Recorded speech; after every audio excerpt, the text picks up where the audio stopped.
بھائیو، انسان اور خطا لازمی ہے، اگر معاف کرنا نہ سیکھا تو ہم خود ہی دکھی ہو کے رہ جائیں گے۔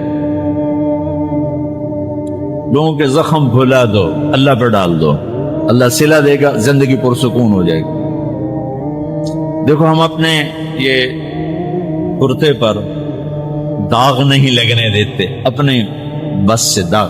کھانا کھانے بیٹھو، نیپکن، یہ دیکھو ابھی نیپکن پڑے ہیں، رکھو اگو رکھو، توڑے چولے تو کوئی سالہ نہ ڈھے پاوے، ٹھیک، یہ تو پھر بھی دھل جائے گا۔ لیکن یہاں داغ لگا، کبھی نفرت کا، کبھی غصے کا، کبھی انتقام کا، کبھی حسد کا، کبھی بغض کا، کبھی کینے کا۔ انسان سب سے زیادہ اپنی ذات سے محبت کرتا ہے۔ یہ معمولی سے کپڑے کو داغ سے بچاتے ہو، جو سب سے قیمتی چیز ہے دل، جو بادشاہ ہے، اسے بھی تو صاف ستھرا رکھو۔ جیسے ہم لاکھ زور لگا لیں، ہم کپڑے کو میل سے نہیں بچا سکتے، لاکھ زور لگا لو، لوگوں کے منفی رویے آپ کو توڑے بغیر نہیں چھوڑیں گے۔ لہذا کیا کرو؟ نبی والا معاف کرو، معاف کرو، دل کو صاف کرو، دل کو صاف کرو، دل کو صاف کرو، صبر کرو، معاف کرو۔ صبح و شام اس دل میں کسی کی نفرت نہ آنے دینا، کسی کے لیے بغض نہ آنے دینا، کسی کا کھوٹ نہ آنے دینا، کسی سے کینہ، غش، سارے الفاظ کو اپنے اندر سمیٹے ہوئے۔ اور میرے نبی کی عجیب بات، لے احد، لے احد، لے احد، کسی بھی انسان، مسلمان نہیں کہا، مومن نہیں کہا، نیک آدمی، نیک عورت نہیں، کسی بھی انسان، لے احدن۔ آج لے احد 7 ارب انسانوں پہ بولا جا۔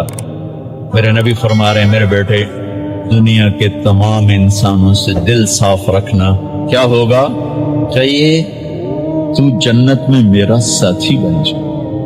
تو بھائیو بہنوں، ایمان کو مکمل کرنا ہے تو صبر کرنا سیکھو، معاف کرنا سیکھو، چپ رہنا سیکھو۔ ساز خاموش، فریاد سے معمور، جواب دینا تو کیا مسئلہ ہے؟ عقل چپ رہنے پہ لگتی۔ کوئی ابھر جائے، بیٹا ابھر جائے، بیوی ابھر جائے، خامد ابھر جائے، چپ ہو جاؤ، گزار دو اس طوفان۔ واپسی میں ایمان کی وہ اللہ حلاوت مٹھاس دے گا، ساری زندگی محسوس کرتے پھرو۔ یہ صفت بھی معاشرے میں کوئی نہیں، نہ کوئی معاف کرنا جانتا ہے، نہ کوئی صبر کرنا جانتا۔ اللہ تعالیٰ نے سورہ یوسف جیسی کہانی اور کوئی نہیں سنائی۔ خود اللہ نے کہا، نحن نقص علیک احسن القصص۔ میرے محبوب، آپ کو سب سے خوبصورت کہانی سنو، سب سے خوبصورت کیا ہے؟ یوسف کی کہانی۔ اور کسی نبی کا یوں تفصیل سے چلتے چلتے واقعہ پورے قرآن میں اور کہیں نہیں جیسے یوسف علیہ السلام کی کہانی۔ یوسف علیہ السلام کے بھائیوں کے ظلم کی وجہ سے 40 سال ان کو در بدر ہونا پڑا، 40 برس گھر سے جدا رہے، پھر تہمت لگی، نبی ابن نبی ابن نبی ابن نبی، پھر جیل 309 سال، بضع سنین۔ جن بھائیوں نے یہ دکھ پہنچایا تھا ان کے ساتھ کیا ہونا چاہیے تھا؟ میں صرف ان کا اب جملہ بتاتا ہوں جو یوسف علیہ السلام نے جب اپنا تعارف جب بنیامین کو روک لیا، آپ پیچھے بھائیوں نے جا کر بتایا کہ بنیامین نے چوری کر لی تھی، اس کو وہ روک لیا ہے وزیر خزانہ نے۔ یعقوب علیہ السلام نے فرمایا کہ نہیں بیٹے، میرا یہ خط لے جاؤ اور اس کو دے دو تو وہ امیدیں چھوڑ دے۔ تو وہ خط ایک بڑا دردناک، وہ بڑی تحریر تھی، لکھا تھا عزیز مصر کے نام، ہم انبیاء کی اولاد شروع سے ہی آزمائش کی بھٹی میں ہیں۔ میرے دادا کو آگ میں ڈالا گیا، میرے چاچا کو چھری کے نیچے سے نکال، باپ کا لفظ آتا ہے، میرے باپ کو، چاچا کو بھی باپ عربی میں کہتے ہیں، چھری کے نیچے سے نکالا گیا، میرے بچے کو مجھ سے چھینا گیا، آج 40 سال ہو گیا، مجھے اس کی خبر نہیں، تیری بڑی مہربانی میرا بیٹا واپس کر دے، ہم چور نہیں۔ اچھا، چونکہ یعقوب بھی نبی، یوسف بھی نبی، جب یوسف علیہ السلام اقتدار میں آ گئے تو اللہ کی طرف سے اجازت نہیں باپ کو بتانے کی کہ بھائی بتا دو میں ٹھیک صبر پک رہا ہے. جب یوسف علیہ السلام نے خط پڑھا تو بہت روئے اور اللہ کی بارگاہ میں دعا مانگی، یا اللہ اب مجھے ملا دے، اپنے گھر والے ملا دے، بتا دو، پہلے روکا ہوا اب بتا دو. تو یوسف علیہ السلام نقاب اوڑھتے تھے، اپنا حسن ایسا تھا، نقاب اوڑھتے تھے کوئی فتنے میں نہ پڑے. جب وہ دوسری دفعہ بھائی آئے، تیسری دفعہ،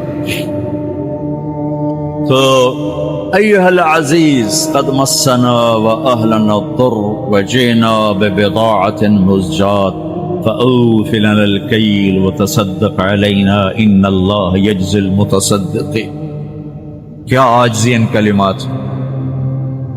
جناب لائے تو کچھ نہیں ہے بھائی، یہ 2 پھوٹی کوڑیاں ہیں، ہمیں کچھ غلہ دے دو، بڑی بھوک اور فاقہ. تو یوسف علیہ السلام نے ایسے نقاب ہٹایا، ایک دم انہوں نے یوں دیکھ، ابھی پہچانا نہیں. میں یہ جملہ بتانا چاہتا ہوں کہ اللہ سبحان انبیاء کے اخلاق کیا ہوتے. مجھے کیوں سنا رہے ہیں، آپ کیوں سنا رہے ہیں؟ کہ ہم اس کو پیچھے چلنے کی کوشش تو کریں. کیوں بد اخلاق ہو کے مرنا چاہتے؟ کیوں لوگوں کے دل توڑ کے اپنی قبر میں جاتے ہیں؟ اسے ٹوٹنے دو، اسے اللہ اقبال کی قبر روشن کرے. تو بچا کے نہ رکھ اسے، تیرا آئینہ ہے وہ آئینہ کہ شکستہ ہو تو عزیز تر ہے نگاہ آئینہ ساز میں. اسے ٹوٹنے دو، اس کے ٹوٹنے پر اس کی قیمت بڑی لگے گی. اس سے وہ فریادیں نکلیں گی جو عرش کو ہلا دی.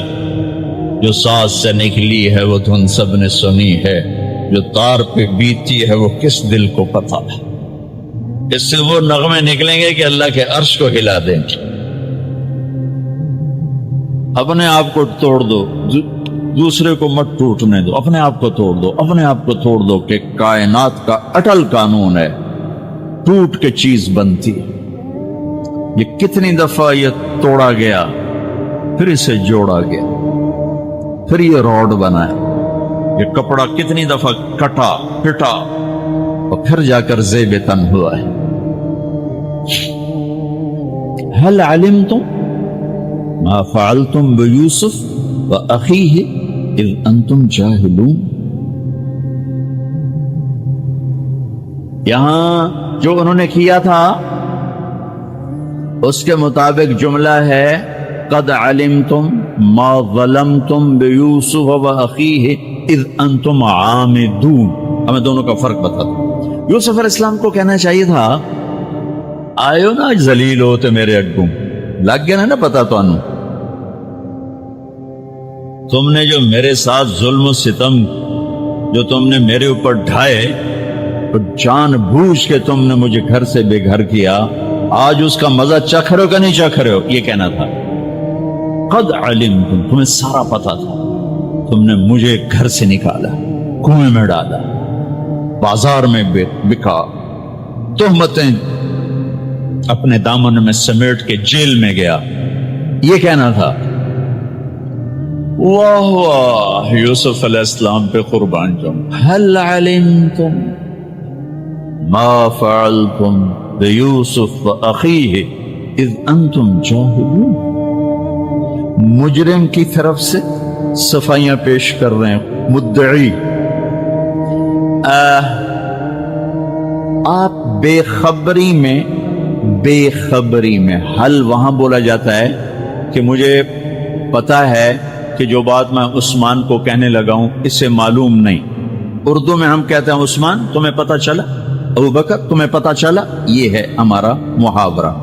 تو عربی میں حل. میرے بھائیو، آپ کو پتا نہیں چلا تھا بے خبری میں. ما فعلتم، فعلا عربی زبان کا سب سے کمزور لفظ ہے. تھوڑا بہت یوسف کے ساتھ اور بھائی کے ساتھ کچھ معاملہ ہو گیا تھا. آج کا موضوع ہے آخرت کی تیاری کرو